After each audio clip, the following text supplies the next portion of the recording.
One of the biggest target areas that I focus on when I'm editing my clients' manuscripts, their memoir scenes, is to focus on seeing, because I wasn't there with you. I don't know what people look like.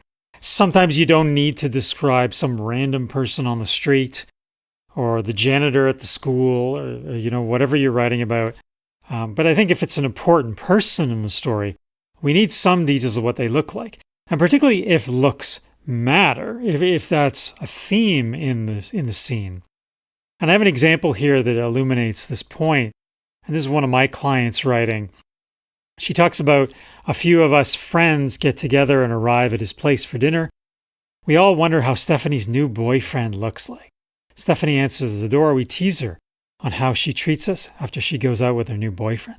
So where's your boyfriend? A friend asks. We look around inside the condo. This is the point of our visit.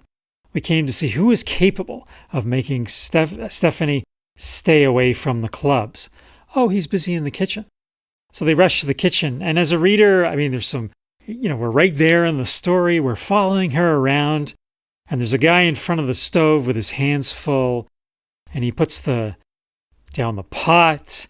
And as a reader, I'm waiting. He's going to turn his head. He smiles. And then the author writes this. He is the worst looking guy of all the boyfriends Stephanie ever goes out with. And I'm left, I'm at a bit of a loss here as a reader. Worst looking guy. What does that look like?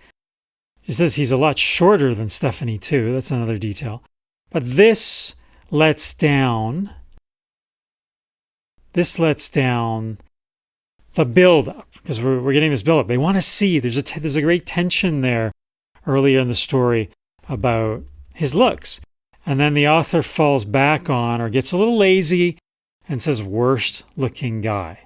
We need a description there. And she should have stopped. And this is what I would suggest in revision, and explain it. I know it's so hard to explain what somebody looks like in words, but I think you have to try. You have to come up with an analogy to something else, compare it to someone else. But we need, as a reader, that detail because it's a letdown. We don't know what he looks like. What is worst looking? So just keep that in mind, that if looks matter and there's a significant character, do some description just so that help the reader see that person.